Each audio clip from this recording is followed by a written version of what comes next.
All right, greetings from the dark continent. Conscious Caracal here to shine a bit more light on the goings on down south, or that would be my intro usually.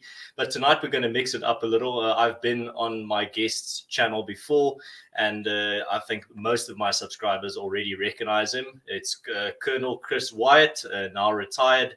And tonight we're not going to be talking about South Africa or African politics in general, something that my guest actually knows a great deal about.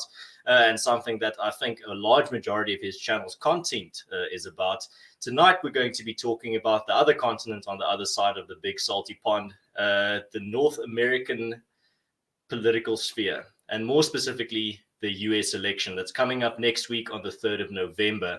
And we're going to hear it straight from the horse's mouth from someone in the thick of it in regards to just some questions that South Africans might have to help them understand the US election. But not only that, also to get some perspective in regards to what to expect and also how to understand the potential outcomes that we might have. So welcome back on the show, Chris. Well, thanks a lot, Hans. It's a pleasure. Bye, Donkey. I appreciate the chance to come back on the channel. As I've said before, I think your channel is amazing. It's very professionally done. I find myself envious of your the way that you actually do the program. It's well done. So thanks a lot. And I've come prepared today just in case I get lost. So just. Ian Dop Asseblief. Okay, I know Asseblief. No, that's one drink, please. Oh, okay. I didn't hear it. Okay, yeah. See, the problem is for me is the ear. Sometimes, I've got to. When you don't hear the words often enough, they don't sink in, especially if you don't grow up with them. That's the hard part about learning a language. I speak 6 languages, and only a couple of them did I actually learn, in situ, in place with the actual language. So for German, of course, French, I wasn't in a French-speaking country when I learned it, but then I wound up being immersed in it after that, so it was easy. Setswana, I was in the place, but some of them, like Afrikaans, I only hear now and then when I'm in South Africa, so it's difficult to pick it up and make it stick in your head. But anyway, I understand, I read it, and I follow it, so I'm good to go.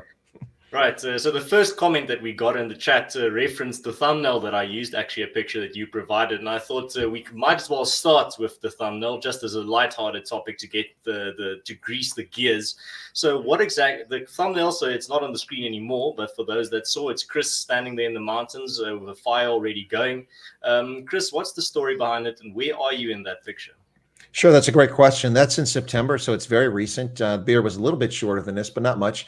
But the hair was much shorter. It's time for another haircut. This hippie look is really not working for me. I had it down to my shoulders after getting out, but I cut it for that trip, so I'm much more accustomed to shorter hair. But that was in the Green River Range, the Green River Valley in western Wyoming. That's in the Rocky Mountains. That's at that particular point is about 8,900 feet, so just under 3,000 meters. And that was part of a trip that I was involved in with Wyoming Catholic College. It's a new school. It's been around for about just under 15 years, about 13 years. And it's a private school that refuses to take funding from the federal government because the federal government funds abortions. And so they refuse to do that. So I was invited to come out there as a cadre member for this to talk about my experiences in helping Special Operations Force veterans, so people from Delta Force, the Navy SEALs, Army Rangers, folks like that, transition from being in the military, whether they're retired or just left after serving in the forces, and help them transition to civilian life. The irony is that a lot of the people that were there had been out for many years, and we're still having challenges facing transition because it's difficult. And I had been out for not quite a year. I was 11 months out of the Army when I went there, but I have such a diverse background and have traveled all over the world and found myself in unusual environments for a person in uniform that for me, the transition has been much simpler in many respects.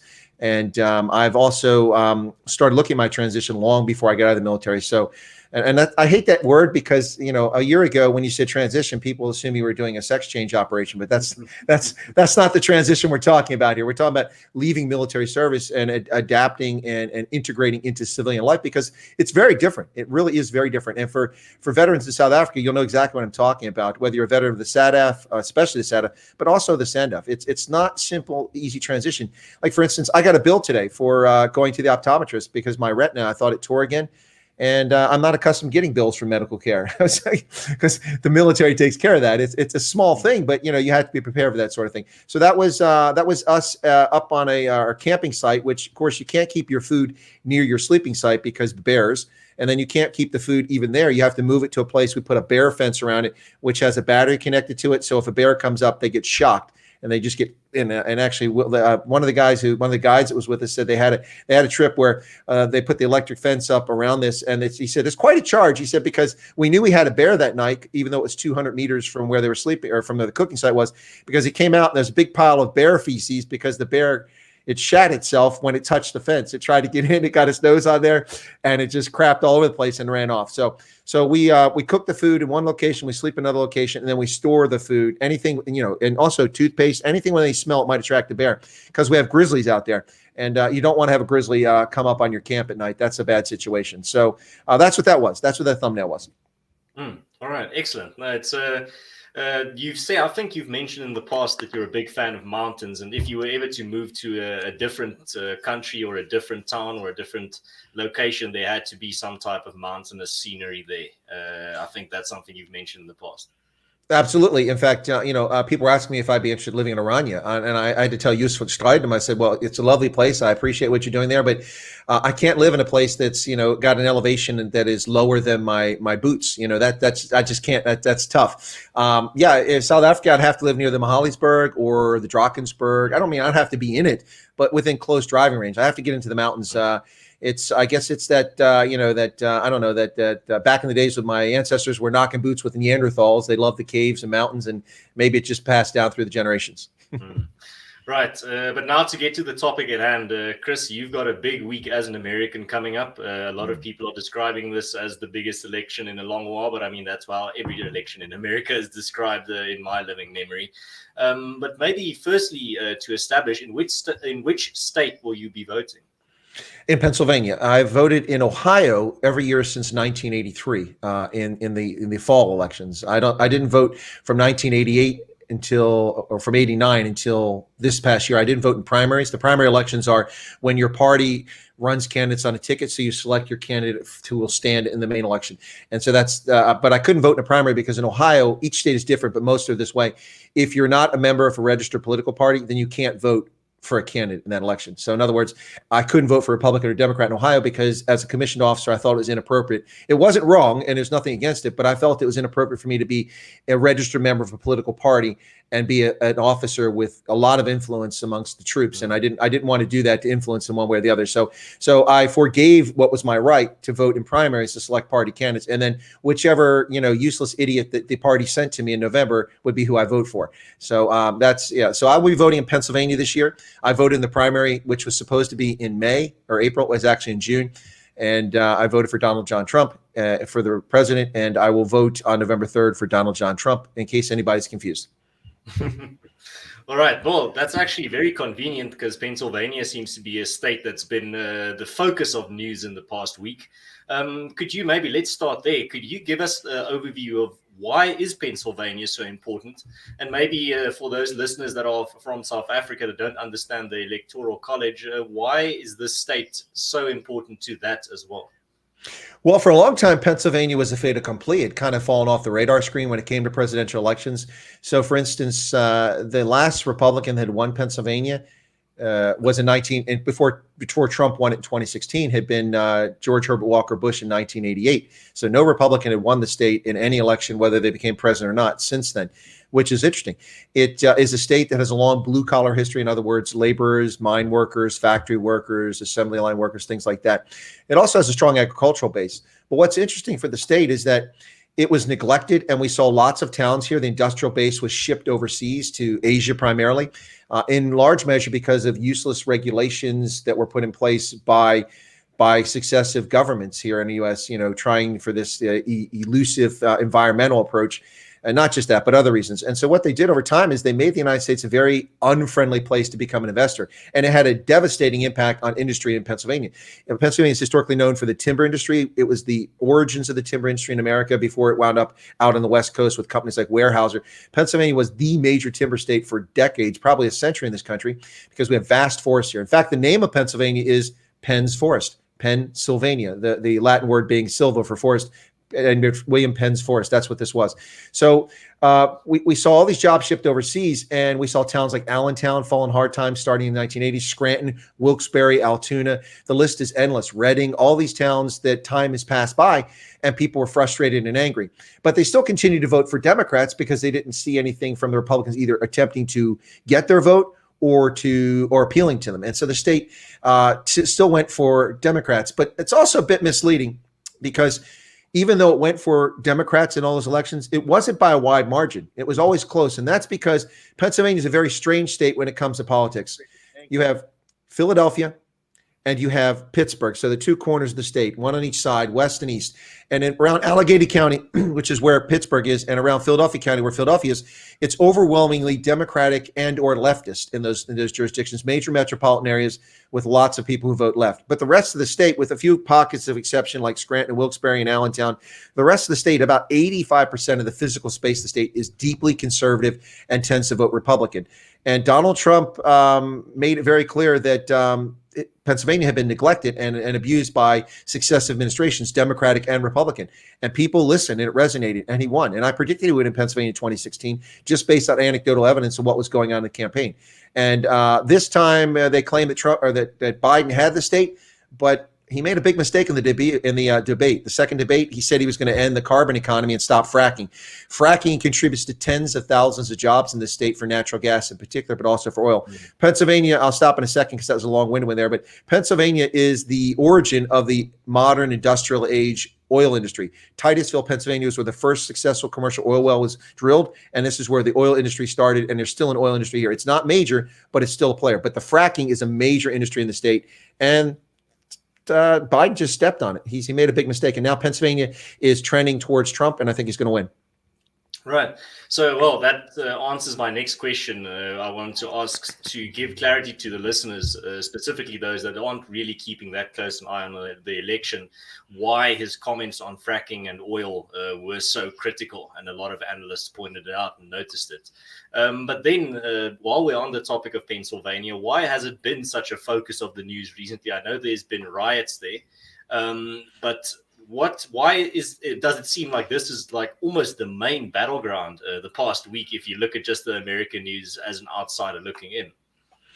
Well, what you're seeing unfold in the country is an armed insurrection by leftist terrorist groups. There, I've said it. There's no equivocating there whatsoever. Antifa, the anti-fascist movement, which is the most ironically named organization on the planet. The anti-fascist organization is actually a bunch of fascists.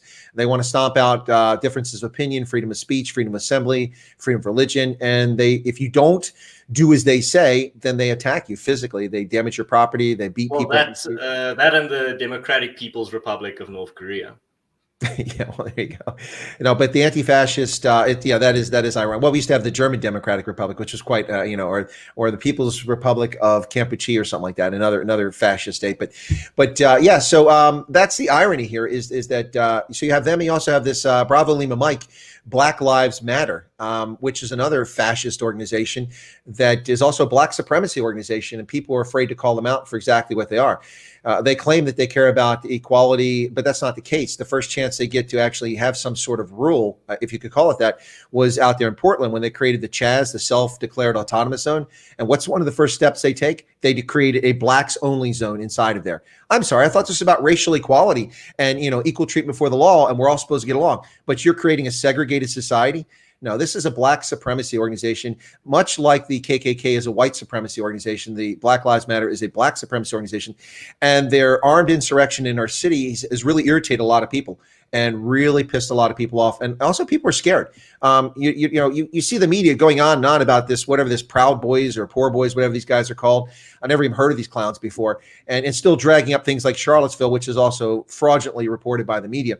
And so you see them talking about this endlessly, but they're not talking about the fascist and the racist behavior, the black supremacy behavior of, the Black Lives Matter. They expect you. I mean, look at your sports minister. What's his name? I can never pronounce his name, but I forget his name. Balula. Yeah, that's a guy. I was going to use profanity, but I won't do it. Fikile, yeah. Good old Fikile there, who takes exception to South African Springbok players playing for sale and not taking a knee in the United Kingdom. I'm sorry. I thought they worked for a private organization, a private entity in a foreign country, and they didn't bring any shame on your country, but you expect them to take a knee and bow in fealty to a black supremacy organization. And that's just utter nonsense. And that's what they are. So what's happening in Philadelphia or in Pennsylvania? Let me get to this really quickly and explain it for you.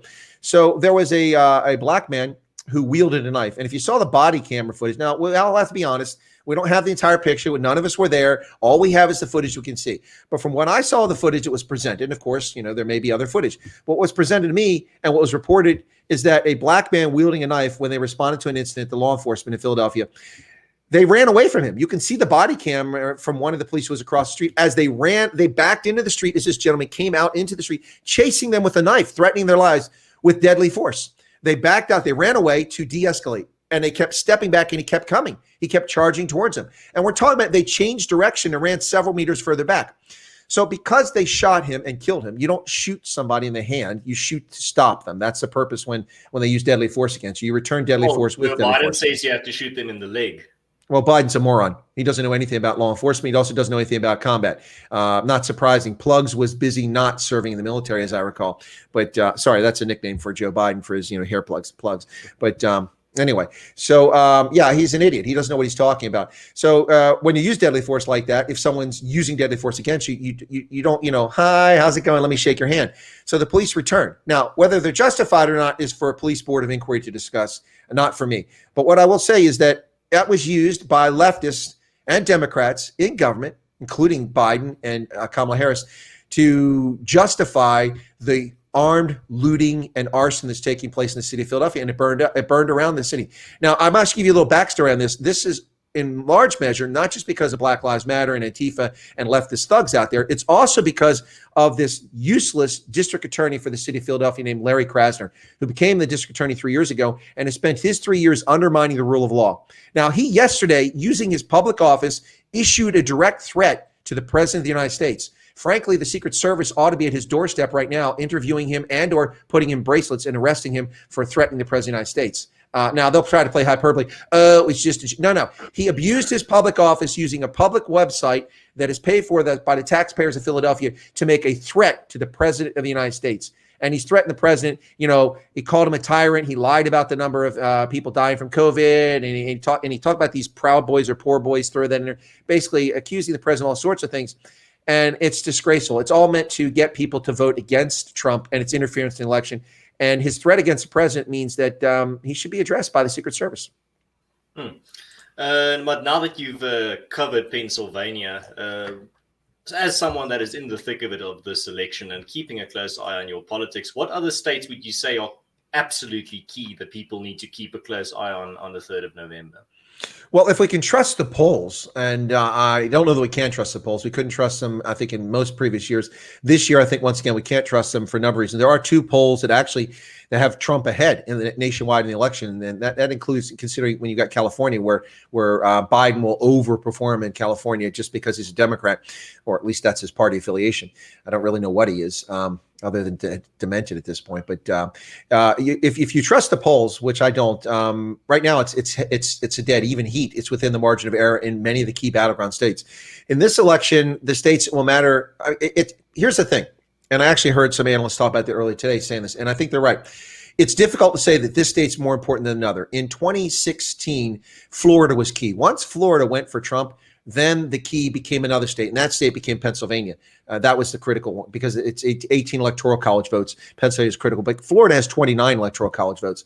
Now, this time, it may come down to something beyond that because Trump could win Florida, which I think he's going to win handily, mostly because of the Latino vote. Man, Latinos are in love with the Trumpster. Oh, my God. They are just out in mass. They're singing. They're dancing. They're on the streets. They're showing up at rallies all over the country. Everywhere. So for some reason, the Latino community and we're not just talking about, it's a very diverse community. We're talking about Haitians. We're talking about, well, not Haitians. They don't really count for Latino community. We're talking about Puerto Ricans. We're talking about Filipinos. We're talking about Cuban Americans, Mexican Americans. The list is endless.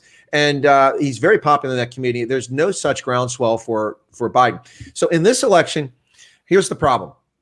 I think as election night unfolds, and I'll be live streaming on Tuesday from 7 o'clock onwards, probably till the media wants to call it, but they probably won't call it. They'll probably go to bed and say, oh, we can't decide who won. We have to wait until Washington State gives us their vote from the mail-in 21 days. Yeah, wait for that to happen.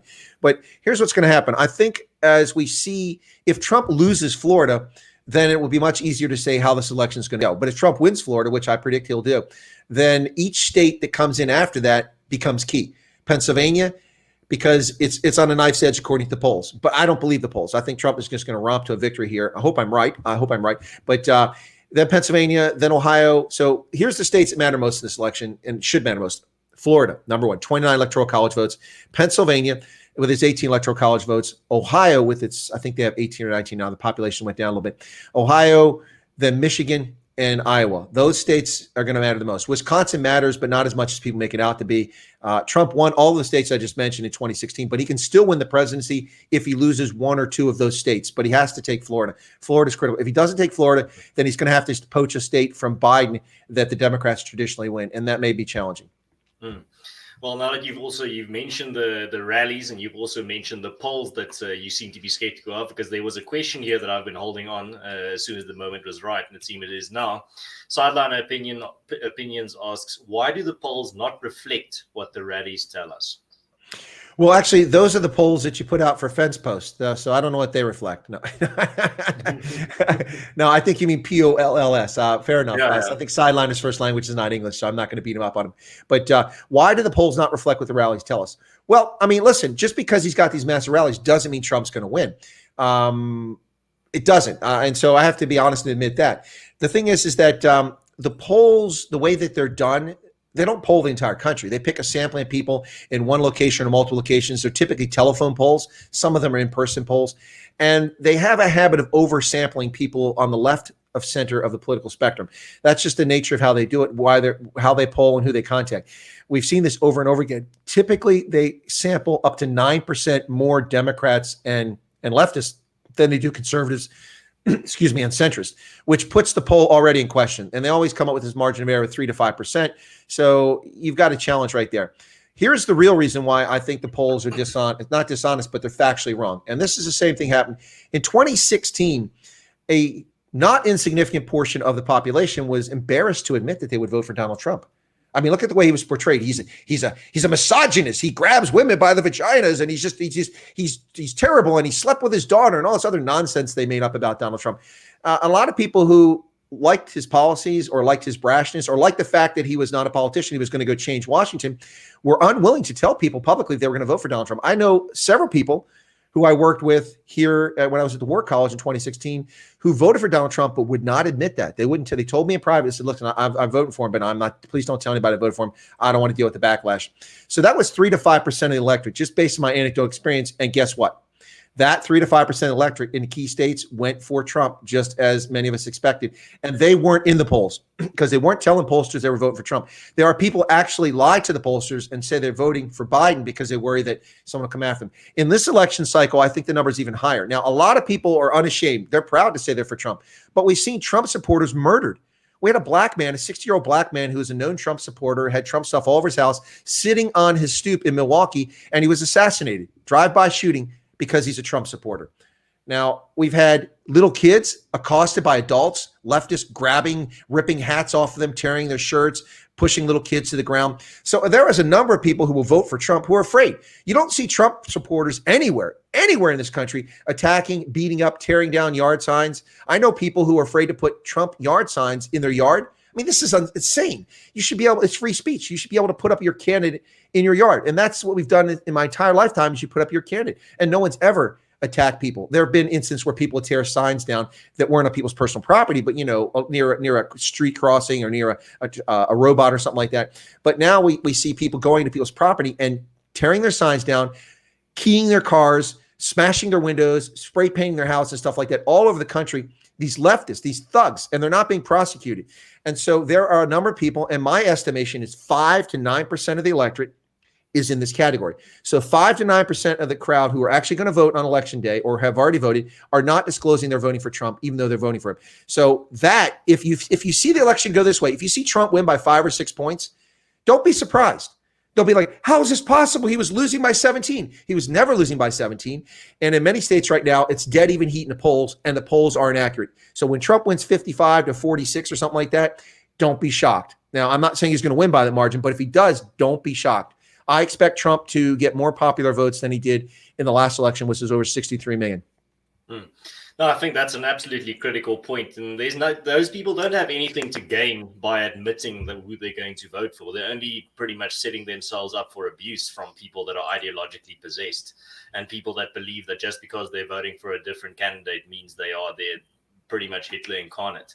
So I can completely understand why people are going to be reluctant to say that they're going to vote for Trump. I mean, when someone calls, they're either going to put down the phone or they're just going to say, I'm going to vote for Biden, and that'll be the end of it. We have a question here from Marubane, who asks, Trump has been much more fiscally profligate than predecessors. Does the Colonel think this has had an impact on his popularity? No, it's had no impact whatsoever because Americans are wholly disconnected from the federal debt. And also, it's a factually inaccurate statement. Sorry to call Marabani out, but you need to check your facts, Marabani. That's factually incorrect. Barack Obama doubled the debt this country accrued in over 200 years in just 8 years. He doubled it. And I'm not going to accept the excuse, not from you, but from someone else. Well, he had an economy, he had to recover. No, that's nonsense. His deficit was over $1 trillion almost every single year he was in office. He barely got under $1 trillion. Trump has had a $500 billion deficit. He's also had $1 trillion deficit. So in his first 4 years, he's come nowhere near approaching what Barack Obama came up with. So when you say more than his predecessors, that's factually inaccurate, simply not true. Now, I don't appreciate the debt that Trump has run up, and I don't appreciate the debt that Obama ran up. But we have to be honest here. Only 22% of the budget is under the president's control. The rest of the budget are so-called mandates. We must pay it, which is fiction. The only thing that we must pay in our federal government, the only obligation we must meet is our debt. And that's in the Constitution. Our forefathers were prescient enough to realize that you can't have a credit unworthy nation, because we had that problem with the Articles of Confederation, one of the reasons for the Constitution. So they said the one obligation the federal government must always meet is its debt obligation. And that has been a rock solid bedrock of our nation and our Constitution ever since. Now, the debt that we have is easily wiped out. I can wipe out half of an annual deficit right now. All I do is take every department in the federal government and eliminate 10% of their budget. Everyone can take a 10% haircut. Everyone, including the Federal Aviation Administration, the military, they can all take a 10% cut. But the problem is that's only going to address 22% of the budget. It doesn't address the other 78% of the budget, like Social Security and Medicare and Medicaid, which are out of control. The chief executive has no say. We will spend $3.6 trillion, whatever the figure is, no matter what, because the government is obliged to pay that out because we've passed laws that say we're obliged. But those laws can be rescinded or amended. So it's easy to fix this, but the politicians are callow, they're feckless, and that's in both parties. They're cowardly. You go to office, you should be there to support and defend the Constitution for the good of the nation, not for yourself and for your reelection or for your ego. And that's the bottom line. So Trump is not done worse than his predecessors. He hasn't done better, but he's nowhere near the horrific debt piling on that Barack Obama did. All right.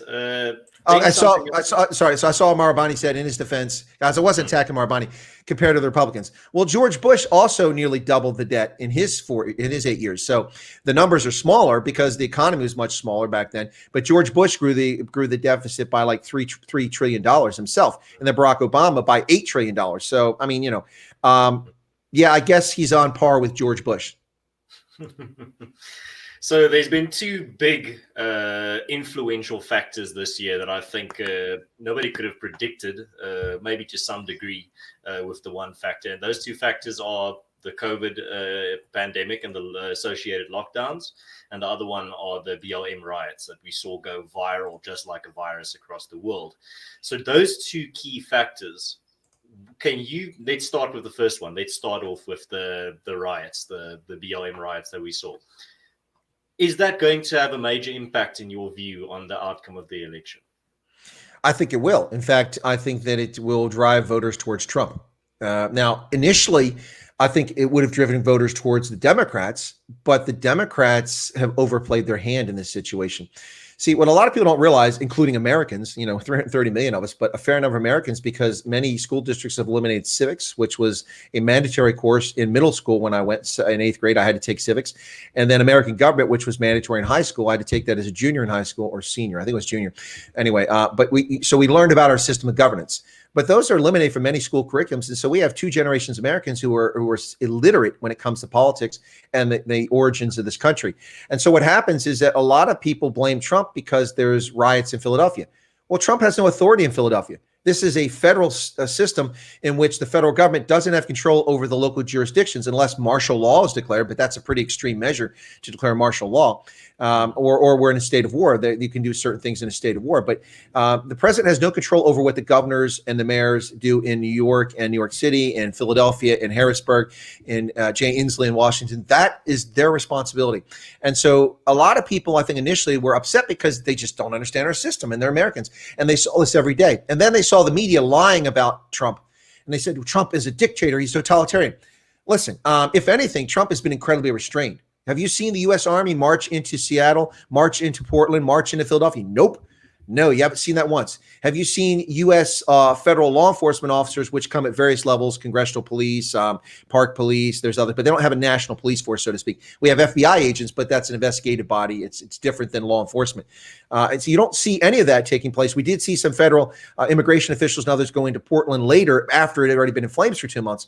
But the thing is that, if anything, Trump has been very restrained, and they've portrayed him as this dictator. I listened to General Colin Powell, former chairman of the Joint Chiefs of Staff, who went on to CNN and told an entire lie-filled thing, and what respect I had for the man disappeared right there.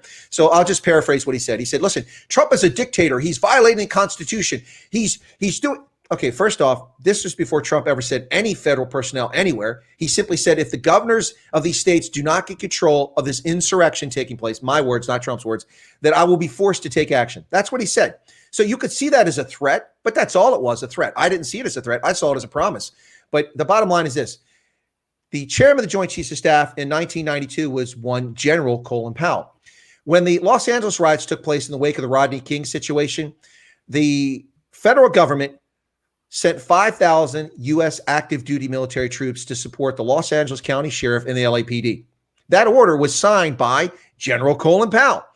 And they also federalized the California National Guard. The National Guard is a reserve component of the military, and they have to train by the same standards, same rank structure. But normal times, they're under the control of the governors of the states, so like provinces. And then they can be federalized in time of war for emergencies. And so in this case, the George Herbert Walker Bush ordered the National Guard, part of it be federalized, so they fall under federal control, Department of Defense control. And so those 5,000 active duty plus the guardsmen all went into Los Angeles to stop riots. So it is the height of hypocrisy to 30 years later listen to General Powell try to claim that Donald Trump is an out-of-control megalomaniac dictator, totalitarian, my words, not his, when he just says he's going to have to do something, when Colin Powell actually did it. Colin Powell also said it was unconstitutional for us to send federal troops. He's full of it. Our entire history has been sending federal troops into domestic insurrection. The Whiskey Rebellion. President George Washington got on his horse, rode from Washington, D.C., horseback to Carlisle, Pennsylvania, where the state militia and federal troops are organized to go put down a whiskey rebellion for people upset about taxes in Western Pennsylvania, Scotch-Irish. Then, after the Civil War, we kept the Union Army in the Confederate States for 12 years, an army of occupation, because the states were in insurrection, they were in rebellion, and so we had an army of occupation until civil order was restored, and to ensure that the 13th, 14th, and 15th Amendments were applied to all Black Americans equally. Then the Army came out, and of course the racists took over, and Jim Crow, and the KKK, and all that nonsense. But the Army was occupying one half of our country for 12 years. Then after the First World War in the 1930s, King Franklin Delano Roosevelt sent the active duty army to the Mall. That's the big piece of land between Congress and the Lincoln Memorial out there in D.C., where all the monuments are, including the Washington Monument. He sent the army out to attack veterans from World War I. The veterans from World War I were called the bonus army. They were promised a payment for their service in the First World War. They never got it. So here we are in the middle of the Depression, and they want their money, so they demonstrate. And they were camping out because it was all grass, it was fields. And the army went out and beat them with nightsticks and arrested veterans. Then we sent the army in 1955 to Little Rock, Arkansas, to ensure that Brown versus the Board of Education, a Supreme Court decision, which made sure that Black children could go to schools where white students were, ending segregation. We used the federal army to make sure that those kids could go to school. And then Colin Powell does. So we hear these idiots run around. We can't use the military for this. They're full of it. And so is General Powell. Chris, there's someone here in the chat that really desperately wants to ask you a question. So I'll put it on. Caesar asks, please question on the effectiveness of legal citizen militias to protect Pennsylvania and the USA. Well, I'm not an attorney. If he's talking about militias, he's talking about private organizations. Private organizations, to my knowledge, have no, I could be wrong on this, have no basis to form militia groups to defend. They have no standing. So, and I'm not sure they're doing that. I have seen in, was it Chattanooga, I think it was, where militia groups showed up with weapons, walking the streets. Now, they're allowed to do that. I mean, you're allowed to carry a weapon if you're licensed a firearm operator.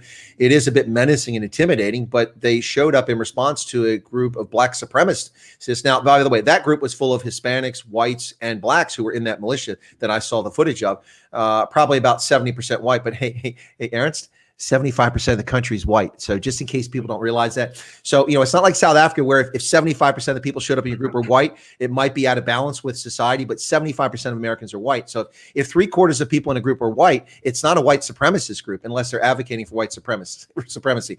So those militias, and then there was a black supremacy militia that was there. That's a bit, that's inflammatory. That's dangerous. And I advise people not to do that. I'm not aware of any legal standing that so-called militias have. Now, people can organize in groups like-minded for ranges and shooting clubs and things like that. But if you're actively planning measures, then that borders on insurrection, and that's not allowed. And so I wouldn't support that in any way. We have law enforcement, we have the military and the National Guard. That's their role. No, that's interesting. But then let's get to the second factor that I also think was unexpected and had a very big impact on not only the geopolitics, but also on the American election. And that is the COVID pandemic and the associated lockdowns. Now, you said the riots are definitely going to have an impact. And I mean, I don't think your answer is going to be that the lockdown or the epidemic is not going to have an impact. But what do you think that impact's going to look like? Well, I think that it has been in election interference by the media in particular, but also by the Democrats, but especially by the media and by elected officials in Pennsylvania, in New York, in California, in Washington and Oregon, in those states in particular, and also Michigan. I can't leave Michigan out of this. In those states in particular, governors and or mayors of cities have had a direct impact. Also members of Congress, Pelosi too, out there in California, have had a direct impact and have illegitimately influenced this election with lies and distortions. I've famously done on my channel now a couple of times. I put these slides up with the facts of the matter. So the media, just to give you an idea how they distort things and why. And what I'm saying is that this has had an impact in favor of Joe Biden. If Joe Biden wins the election, it will be because the media hoodwinked too many people and they fell for the fraudulent narrative. That's my assessment. If he actually wins it, that's why he's going to win. Either that or voter fraud, the mail-in voter fraud. Those two things can be a factor. So if Joe Biden wins, it shouldn't even be this close. Okay, here 56% of Americans who were polled this week say that today, even after almost a year or 10 months of this nonsense in America, this scandemic with this political hysteria over a virus that is dangerous and is real and is causing havoc, but it doesn't warrant the behavior that's happened. But even after that much time of that, even after 42 million Americans lost their jobs in like 90 days. Now 12 million got it back in the most recent quarter, and it's growing rapidly. People are coming back, but people without work, some businesses folded up, restaurants have folded up. Even after all that, and even after, as Marabani's talking about the debt piling, even after all this nonsense, the fake Russia collusion, the lies, the fraudulent Russian intelligence provided Christopher Steele dossier, which Hillary Clinton paid for and gave to Senator John McCain to give to the FBI to start a fraudulent, illegitimate investigation against the president. All of that, which cost the Republicans the House in 2018. That's why they lost the House, because people actually thought that Trump was an agent for Russia, because this was such a convincing narrative by these lying bastards. Even after that, then a fraudulent impeachment in which they impeached Donald Trump. You can impeach a president for high crimes and misdemeanors. Not a single criminal statute was mentioned in the impeachment. It was simply political differences. Despite all this nonsense, despite the COVID, 56% of Americans polled said that they are better off today than they were under 8 years of Obama and Biden. Now, on that alone, Trump should walk away with this election. 56% right there. Why would you vote for the other guy when your life was worse under him? So it just shows you how screwed up this whole thing is. But the scandemic, his political hysteria associated with COVID-19 is going to have a direct impact on this because they've lied about it. Now, back to what I was saying. So the media, to give you an example of this, I think you saw my pitch on this, but not all your viewers have. So people in the media have been propping up Jacinda Ardern in New Zealand. What a wonderful job New Zealand did. They stamped out COVID. They were the first to respond. They were fast. They did such a great job. Well, what they did is they propped up her political party, so she had an unprecedented vote tally because all the suckers who believe the story. Now, to be fair, she did a good job and she deserves praise, and New Zealand deserves praise for what they're doing. But it's also an island nation at the end of the world, which all you have to do is shut down your airports and close your seaports. Nobody gets in, and then just isolate everybody for 2 weeks and it's gone. Also, she has dictatorial powers that a president of the United States doesn't have, even though he's the most powerful political figure in the world. She can simply lock people up into a hotel and put armed soldiers around the building if they try to escape, which is what they did, by the way, in New Zealand. So they were able to stamp it out. Great. Now, I took the facts and looked at when the virus was disclosed publicly at the end of December to the public. Not talking about Chinese doctors slipping it out on Facebook and Instagram and stuff like that before that, but actually December 31st is when reports started coming out. The United States offered people to China. I won't go through the whole deadline, but the bottom line is this. Every action that Trump took was 2 weeks faster than the same or similar action that Jacinda took. They praised Jacinda as this amazing, the response is amazing, and then they attacked Trump as being ignoring it. He's blowing it off. He was slow to respond. No, it's utter nonsense. That is the reason this race is even remotely close. I predicted in January, after the fraudulent impeachment, Donald Trump was on a massive high. He was riding. He was over 50% in the polls for the first time in his administration.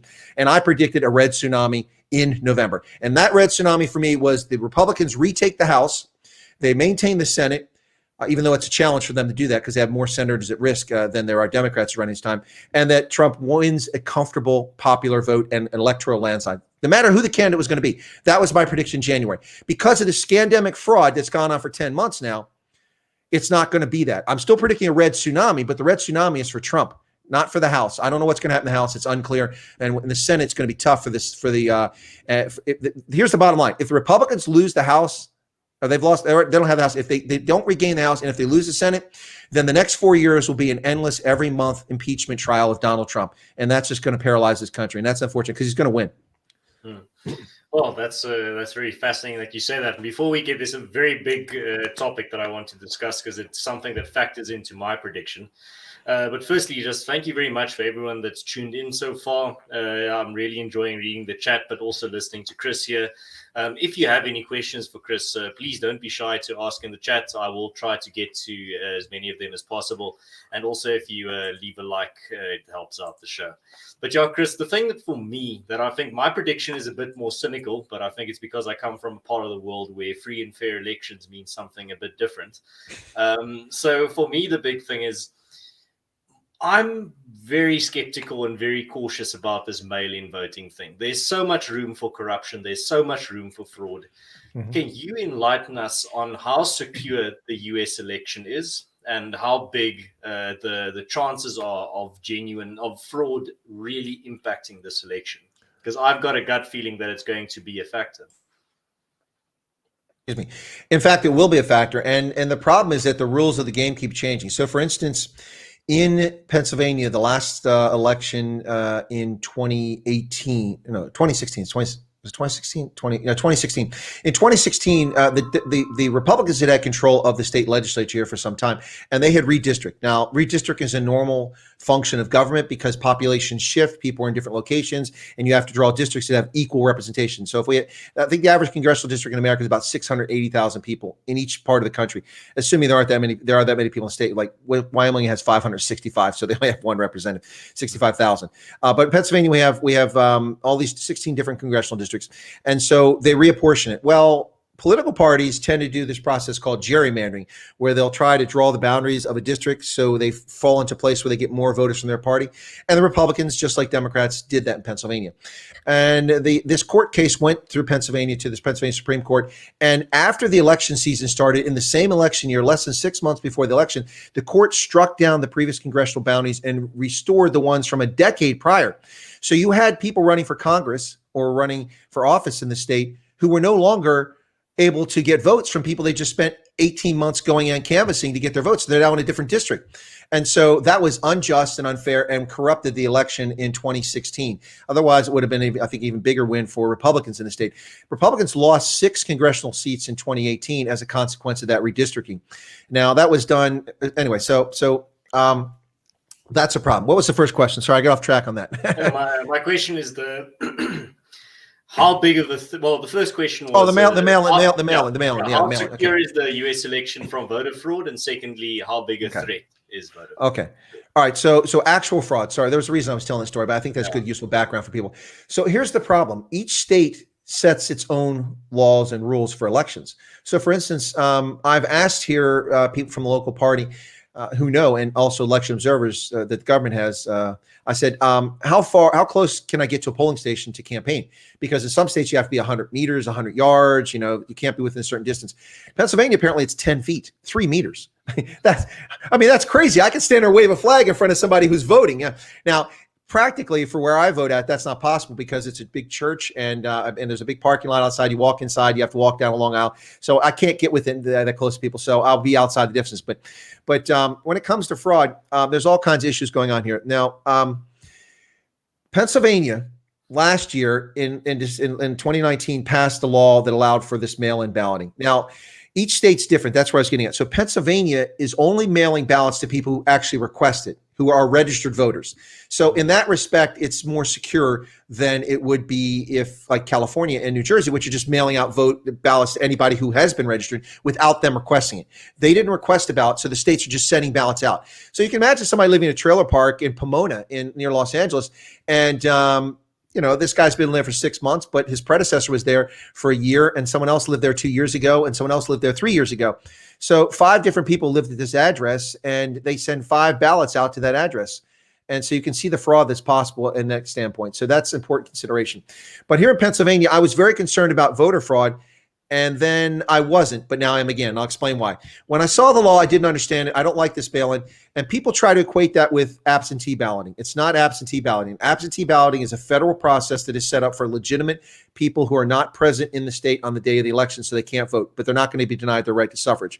So it primarily applies to U.S. diplomats abroad and military who are out of the state they live in. So if you're a U.S. diplomat and you're from Virginia, but you're working in San Francisco, well, guess what? You're a California resident now. But military, that's not the case. There's a law that prevents us from people changing our residency. So I voted in Ohio no matter where I lived, abroad or in the States, when I was in Ohio. So here you have to request the ballot. It'll go out and it comes back in. Now, the concern I had about this was that people could just mail in these ballots in. But once I found out that it was only going to registered voters, okay, I had less concern. But then just last week, the Supreme Court upheld a Pennsylvania decision that was challenged by the Republicans and a couple board of elections in the state, in which the state changed the rules last month. Last month, the state of Pennsylvania said that they will now accept mail-in ballots up to 10 days after the election, and they don't have to have a postmark. Now, let me explain. Yeah, let me explain to you why that's a problem.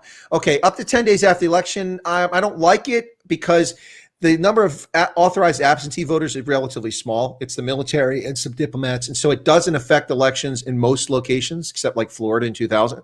But it usually doesn't affect an election. Local elections, yes, but not the national elections. But they've mailed out hundreds of thousands of mail-in ballots to people who've requested them. If those ballots are looked at for 10 days after the fact, people will get to see the results on election night and then decide, oh, I haven't voted yet. I'm going to mail it in, and I got to put my vote in so this guy can come back and win the election, whether it's Trump or Biden. And that's unjust, because your decision is affected by an outcome that's already been determined, and you're changing the outcome after the fact. Not acceptable. Not acceptable. So with the absentee ballot, normally you have to have a postmark by election day, and it can be accepted because it takes time to get there up to 10 days. But with Pennsylvania now allowing ballots that have no postmark on them, who's to say that people will decide 6 days after the election, well, I don't like that Biden won, I want Trump to win, or I don't like Trump or Biden won, I want Trump to win. And they just go ahead and drop off their ballot with no postmark, and it's basically stuffing the ballot box. That's fraud in my mind. That is fraudulent. And that's a place where they actually have decent controls in Pennsylvania. New Jersey, there's no controls. In May, New Jersey held a primary that was mail-in ballot only. No one was allowed to come to polls because of hysteria over COVID. It was one of the hot spots. So you couldn't come in.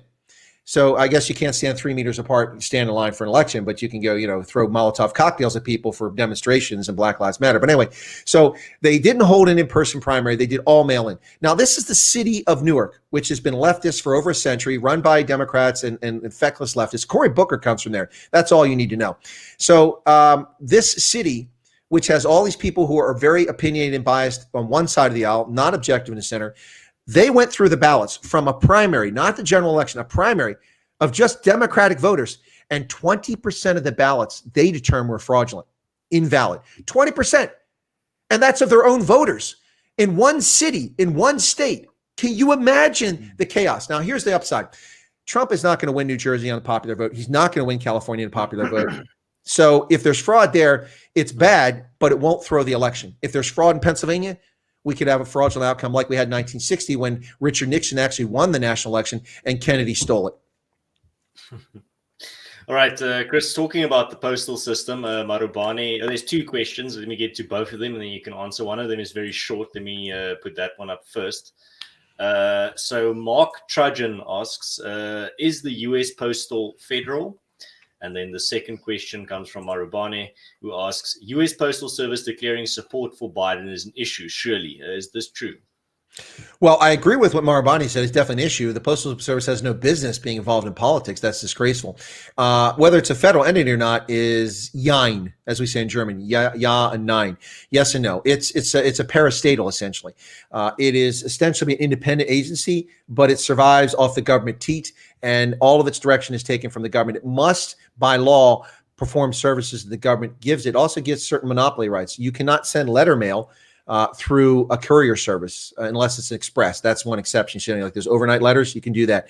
But you can't send regular first-class mail. Only the Postal Service can do that. They have a monopoly, which is granted to them by the government. They were a federal agency, but they were technically privatized a few decades ago.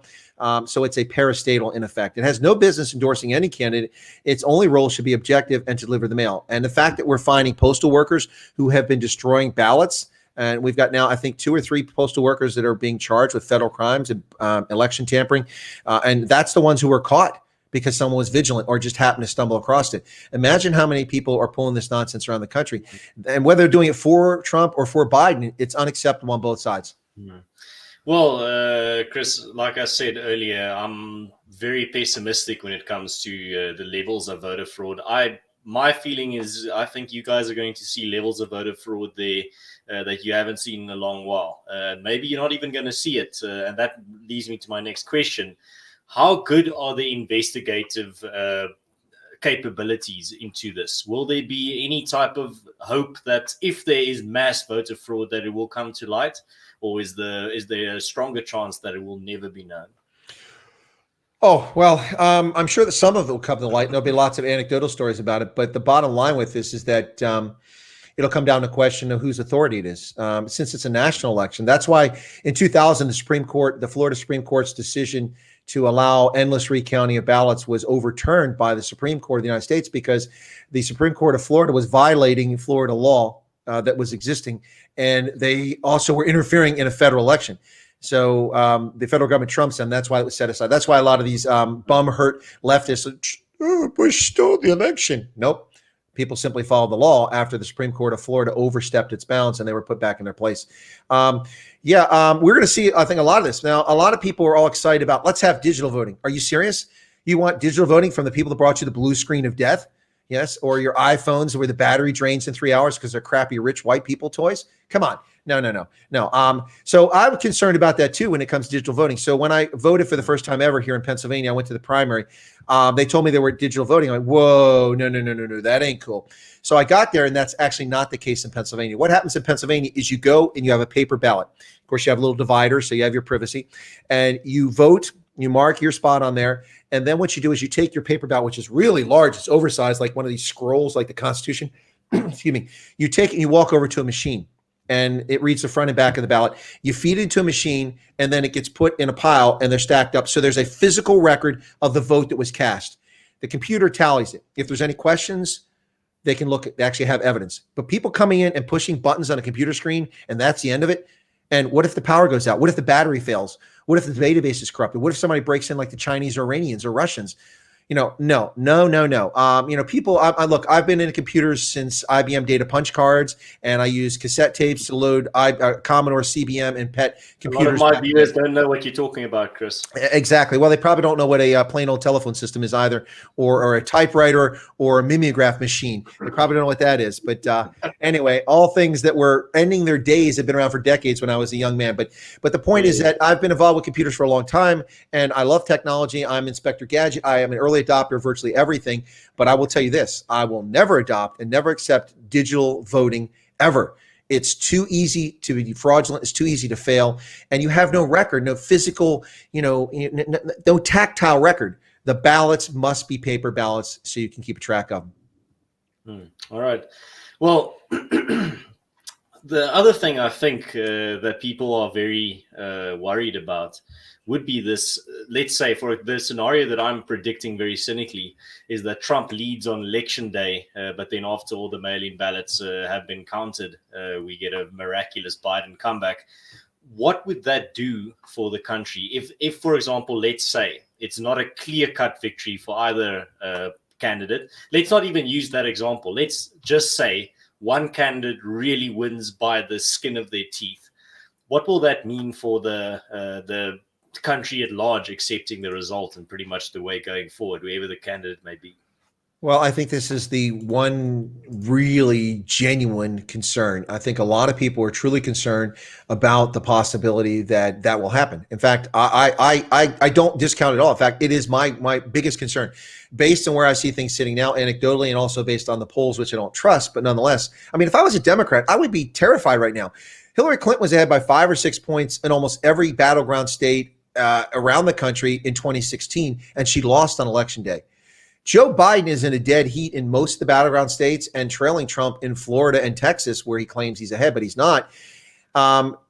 I would be very scared if I was the Democrats because of that. But my concern is this: Trump wins. He wins big on election day in the popular vote. But then we watch 100,000 votes come in from California, another 100,000 come in from here, this many votes in Michigan, where say Trump wins by 50,000 Michigan, suddenly 200,000 ballots come in, and there are 150,000 for Biden and 40,000 for Trump, and Trump loses the election. That is going to be very much considered an illegitimate outcome. A lot of court cases, a lot of lawyers ginned up for this. But even when Trump does win election day, the Democrats will pull out lawyers and make all kinds of fraudulent claims. Yeah, I see that. He's got the popcorn there. I think the eyes open. It's going to be fascinating. It's really sad to see how the left has undermined democracy in this country. Now, listen, the right is capable of the same thing. The Republicans are capable of gerrymandering. They're capable of ballot stuffing, stuff like that. But this is not about that. This is the left. They've been trying to undermine this president with treasonous behavior since day one. Earlier this year, we saw Nancy Pelosi in San Francisco telling people to go out and celebrate with the Chinese, be with our Chinese brothers. Don't listen to that xenophobe racist Donald Trump. It's okay. Don't worry about this COVID.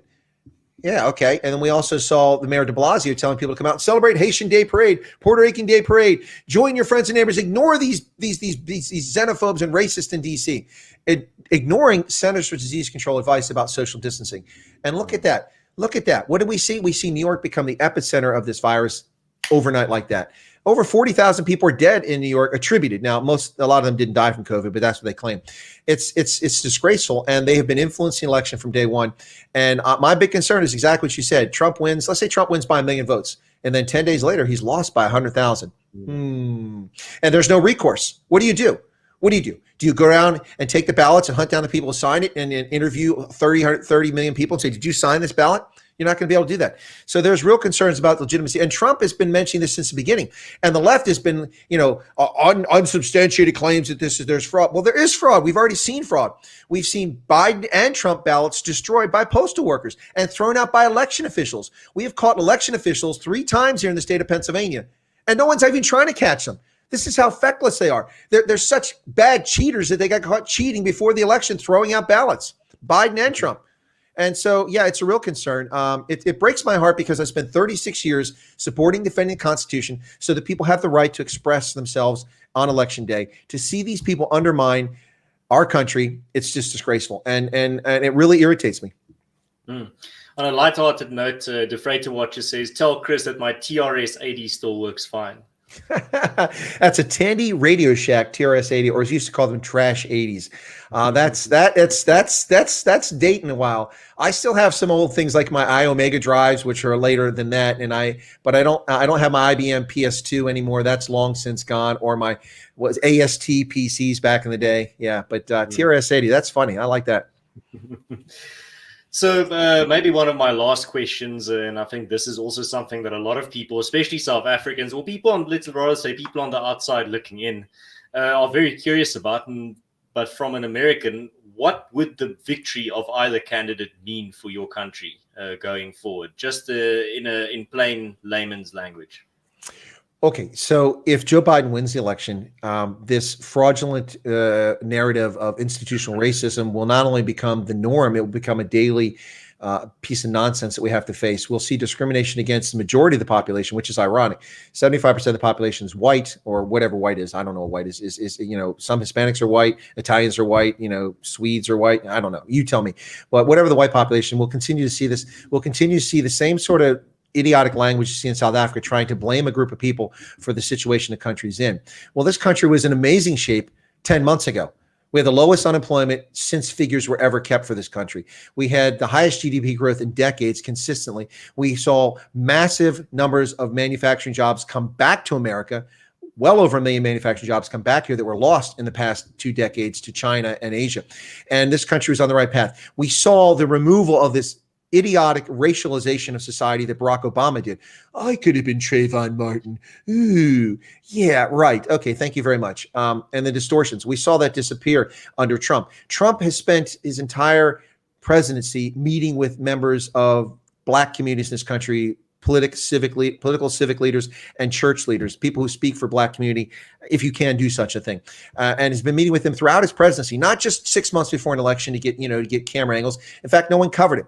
We've seen an effort by Trump to reach out to ethnicities across the board, despite the fact that they paint him as a homophobic, racist bigot. He has none of those things. And he reaches out and they downplay it and don't cover it. I could run through the litany of things that Trump has done to restore social harmony in this country, which are completely ignored by the press.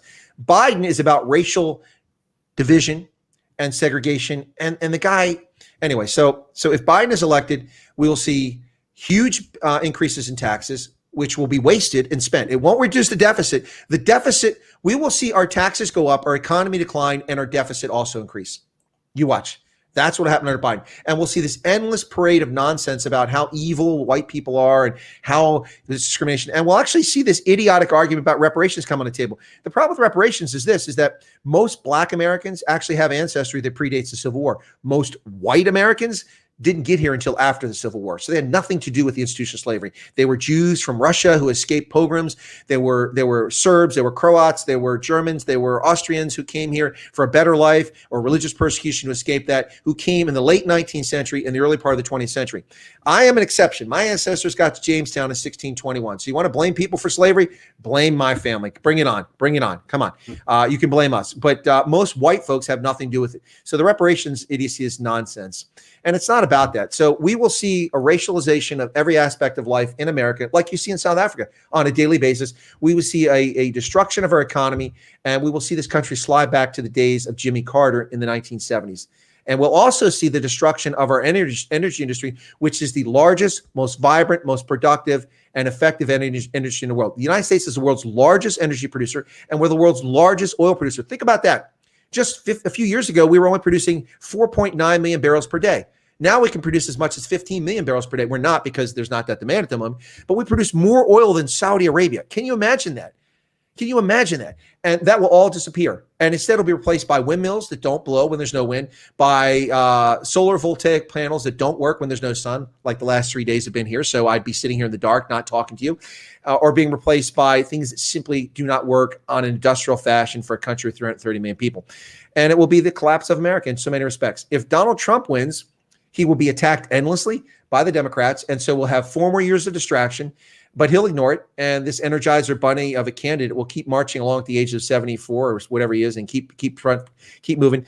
We will see the economy come back in, as Trump describes, a V-shaped recovery. We're already seeing that. 11 million jobs have come back just in the past few weeks. So we'll see the V-shaped recovery. We'll see the end of the racialization of society by the government, maybe not by the media.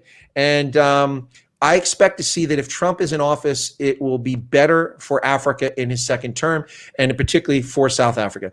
As long as he sends Lana Marks back to making handbags. But if he leaves Lana Marks in Pretoria, we got a problem. But Houston, we got a problem. But anyway, but Trump hasn't done much in Africa, but he has done something. He doesn't get any credit for it. For instance, he is champion investment in Africa, although we just haven't seen the follow through. That's the problem. I think we'll see that in the second term. Also, he's getting Sudan off the bad boys list. After decades of being a state sponsor of terrorism, Sudan is now putting $35 million into a victims relief fund. And they've also stopped Sharia from being applied to non-Muslims, which is a major development. And they just this past week announced normalization of relations with Israel. Why is that? Because of Donald Trump. Now, people say, well, he's also pissed off Ethiopia with the Grand Renaissance Dam. Look, he can't win everything. Anyway, so I think that if Trump is in office, we're not going to see a reduction in deficits. But if Biden is there, we're going to see deficits double, and it'll be the death knell of America. Somebody earlier said that our GDP to debt ratio is now 98% at the end of 2020. True. Absolutely true. But the United States prints money. I mean, we can issue debt at virtually no percent interest rate. It's fiat money, and that's part of the problem. They're like drunken sailors because they know they can get away with it. But we can't get away with it forever. We are reaching the day by 2035 at the current pace we're going that the U.S. will wind up defaulting on its debt, and then the whole world's economy will crash. Anyway, there's your prediction for the future. Right. But yeah, you explained what a Trump victory would mean for South Africa, but could you just outline very shortly again what a Biden victory would mean for South Africa, for South Africans that are curious and concerned, maybe? Well, they make a lot of fun of Trump because he had a tweet in the middle of the night that's called Nambia. And of course, the famous treasonous behavior of members of the Senate who were in a private meeting with the President of the United States in which he expressed his opinion about Haiti, and then they falsely attributed to African countries. And so, Trump got this bad reputation for all that. But Joe Biden, he famously met Nelson Mandela. I'm sure you're aware of this, right? He walked from Soweto to Robben Island. Well, that's what I was going to say. He met him at Robben Island there in Soweto. Come again? Yeah, Joe Biden, it was just an imposter, a poser. He'll fit in well with Cyril Ramaphosa, but he is a poser very much so. In the 1980s, he got a lot of attention for railing against apartheid South Africa and making all this talk about as if they actually gave a crap. But Joe Biden has been uninvolved in South Africa's affairs since he got attention, which made his star rise, and it helped him try to run for office in 1988. So I don't think he'll do much for South Africa, and I don't think he'd even find it on a map. Clearly, they can't find Robben Island on a map, so I don't think he finds South Africa. What you will see is that the ANC will be allowed to continue its malgovernance of South Africa under a Biden administration, and things will be desperate. I also think that the Biden administration will use racial discrimination to discriminate against minority South Africans from immigrating to America. I honestly think that's the case. We'll see. That's no one else is saying that. I believe that to be the case. And then my last question, Chris, before we get to our final remarks, for specifically people that are not familiar in terms of what to expect on Tuesday, will we be getting a result on Tuesday, or would you rather be telling people to sit tight and be patient, that this could maybe take longer? And if so, how long for a definitive result? What I would say is the following, is that if Trump pulls out a popular vote win, which I think he'll do, as long as the margin is at least 100,000 in the key battleground states, with a few exceptions of really large ones. Like, say, if Texas became a battleground state, 100,000 would not be enough of a margin, and same in Florida. But if the other states, like Pennsylvania, with only has 12 million people, and Ohio, and Wisconsin, place like that, if the margin is 100,000 more in the popular vote and Trump wins it, then the election, we'll know the results on election night. If it's less than that, then it's going to be hanging in the air. Even though they can declare a winner, they're going to say, well, he's the winner, but we really can't declare because we have to wait for the ballots to come in. So most of the states have a requirement that 10 days after the election, the ballots must be counted. A couple of them allow ballots to come in until 10 days, and then they start counting, which is insane. And then Washington State, like a bunch of asinine fools, allow votes to come in for 21 days. I don't know how they can get away with that, because they're required to certify their results to the Federal Elections Commission by a certain date. I think it's by the 5th of December. So why they can let people send votes in for 21 days after the election, I don't understand that. But I think that we'll have an interesting. I think we'll have an answer on election night if the margin is large enough for Trump. If it's not, then we're going to see this drag on for at least 10 days. All right. Well, that's very interesting. I hope we can put it to bed very early, but we're going to have to see. Chris, thank you very much for coming on, and I'm going to give you the roll out the red carpet now for you to give your final thoughts and messages before Tuesday. And anyone, before you do that, anyone that is curious about Chris's thoughts about the election, I think his channel is going to be absolutely overtaken by the election news over there. So also you can go subscribe there. But before we get to that, Chris, what are your final thoughts that you want to leave people with before we say goodbye in regards to the upcoming election on the 3rd of November? Well, I have some comments, but I'll answer a question from Caesar first. Caesar says, do you honestly, and he puts it in all caps, do you honestly believe that Democrats thought Joe Biden was the best candidate to attain the presidency for them? What was their intent in nominating him? No, I don't think they thought he's the best candidate, but he's the candidate they could most easily hide in his basement and get away with it. And they didn't want him to be president. He was a compromise candidate, and they picked someone to run on his ticket who they would prefer to be president. And so the deal is to try to get Kamala Harris to become president illegitimately. Now, legally, that's a legal process, but my expectation, I've predicted all along, is that Joe Biden will become president if he wins, and 90 days later, he'll resign for health considerations. He will have assuaged his ego. He will have opened the door for pay-for-play access for his family, which he's done for decades, and then he'll step off the stage. Kamala Harris, who could not get 2% of the Democratic primary vote, less than 2%, yet the rest of us are called racist because we didn't vote for her, even though we can't vote in those primaries. 2%. And she'll become, and she was also eviscerated by Tulsi Gabbard. Who's Tulsi Gabbard? Tulsi Gabbard destroyed her in the Democratic debate, and she's useless. Anyway, so final thoughts on this. Ladies and gentlemen, here's my bottom line. I implore, if you're a American citizen and you're registered to vote, because it's too late to go register now. If you're registered to vote and you haven't voted, I implore you to please vote for Donald Trump. I did not like Donald Trump in 2016. I think he's a bore. I think he's a cad. I think he's a bully. But here's the bottom line. With the exception of the wall being completed, which he's been hampered by successive court cases, which try to undermine his executive authority, fraudulently, by the way, and also by the Democrats not working with him, and even by the Republicans in the first 2 years when they had the House and Senate. Despite that, he still built over nearly 500 miles of the wall along the border. So aside from that, promises made, promises kept. I have never seen a politician in the history of the United States who came in office and actually did the things they said they were going to do. Everything Donald Trump said he was going to do, he's attempted to do or he's done, and he's gone beyond that. Criminal justice reform, which I disagreed with, which has benefited Black American men. 91% of the people getting out of jail as a consequence of criminal justice reform are Black men. The list goes on. The Platinum Plan, $500 billion of investment for historically Black communities. Where is that coming from? The list goes on. Record low unemployment in all demographics.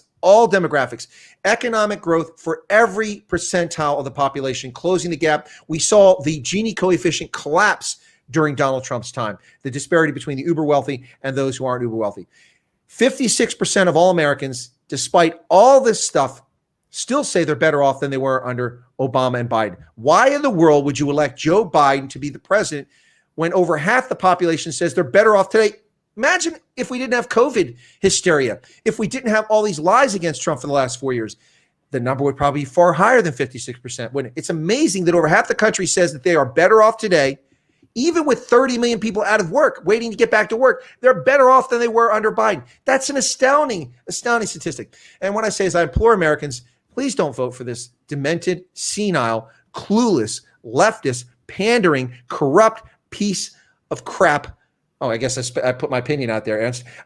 This opponent for Donald Trump. He is a Manchurian candidate, and he will resign from office so that Kamala Harris can become the president. And if you think she's a good choice, then you're not paying attention to events. Ladies and gentlemen, Donald J. Trump for president 2020. I implore you to please vote for him or this country will be lost. And that's from a guy that doesn't like Trump. I don't like him. There you go. Excellent. Excellent closing remarks, Chris. Thank you very much for coming on. And also, before everyone says goodnight, if you, I don't know how this would be possible, but if you don't know who Mr. Chris Wyatt is, you can go find his channel in the description below. Please go subscribe and you'll get some very quality content. I'm definitely always trying to be there when he streams. And then also, if you're watching here and you're new to my channel and you enjoy this type of conversation, you can also subscribe for more of this type of content in the future. And also, thank you very much, everyone that tuned in. Thank you for your inputs in the live live chat. Your questions were excellent. Your banter was even better. And it adds to the content. It adds to the quality of the show. So thank you very much for on a weekday night as well. For tuning in, especially in South Africa. It's getting a bit late for some people. So thank you very much. And Chris, walk well. I hope you have an excellent rest of your day, and we'll be chatting again real soon. All right. Thanks a lot, Ants. Appreciate it. Bye, Donkey. Have a good night. And lots of exciting stuff. Trump is probably campaigning right now. I'll be streaming that later. All right. Excellent. And I see one last message. Ice says, congrats on episode 50, Conscious Character. Oh, yeah, this is the 50th episode of my Stream of Consciousness interview show. So, yeah, thank you for noticing that as well. Cheers, guys. Have a good one. God bless. And I'll see you on the next one.